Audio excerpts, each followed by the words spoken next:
cuando estábamos preparando el acto el otro día con Raquel y con Laura, intentábamos hablar y pensábamos, bueno, vamos a huir de los tópicos, pero es que hay tópicos de los que no se puede huir, porque en realidad más que tópicos son insultos a la inteligencia. Pondré algunos ejemplos.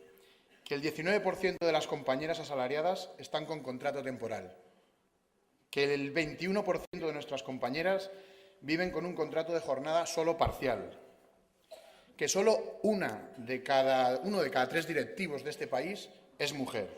En moments de crisi econòmica, en moments de dificultat, veiem clarament que la precarietat en els sectors en els que habitualment treballa la dona, neteja, cura, serveis, hostaleria, avui dia és un fet i una realitat.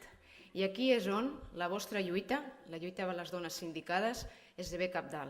La lluita per millorar les condicions laborals dels treballadors i treballadores assalariats té els seus antecedents ja en el moviment obrer durant el segle XIX. La lluita per la dignitat, per tant, ve de molt lluny. I les dones en aquesta lluita heu tingut sempre un paper molt destacat. Com a president de la Generalitat, doncs, vull reconèixer i deixar constància del meu agraïment pel paper que, com a dones, moltes de vosaltres teniu dins la Unió General de Treballadors i al costat de la resta d'agents socials. I us animo a seguir treballant-hi. El 8 de març és el dia de la dona treballadora. Insisteixo i porto setmanes insistint amb la coletilla de treballadora,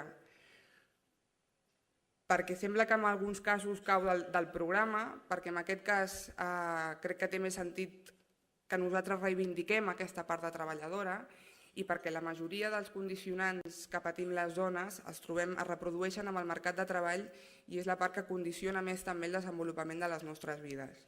Per tant, per nosaltres és un dia de reivindicació y de lluita per la defensa del dret de la dona treballadora. ¿Por qué el 8 de marzo y si sigue siendo necesario la celebración de la conmemoración del 8 de marzo?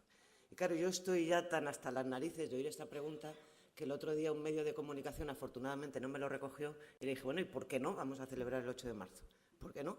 ¿Por qué las trabajadoras no vamos a tener la oportunidad de conmemorar un día tan importante cuando desgraciadamente nuestro calendario está lleno de plagado de efemérides en honor y en conmemoración de mujeres que han sido santas, vírgenes y mártires? ¿Por qué las trabajadoras no vamos a tener un día que recuerde nuestro trabajo? Aquí s'ha parlat d'un conveni molt sentit, d'un conveni que forma part de la nostra bandera per aconseguir els 1.000 euros, que és el conveni de les persones que treballen a les residències.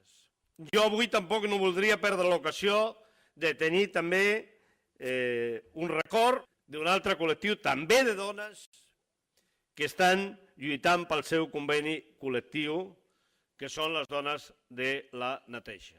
No trigarem massa en assolir la reivindicació dels 1.000 euros, sobretot ara que la UGT ha anat recuperant representació sindical amb aquest col·lectiu i que, a més, per què no dir-lo? Com que ens hem sentit tantes companyes, per què no dir-lo també? A més, ara que els companys de l'altre sindicat han decidit que ja els 1.000 euros ja els serveix, perquè han trigat uns quants anys a acceptar que els 1.000 euros era una reivindicació a la que es tenien de sumar i no fer com han fet el RUC i que això ens ha impedit amb determinats col·lectius, amb determinats convenis col·lectius, no avançar amb la mida en què podíem avançar.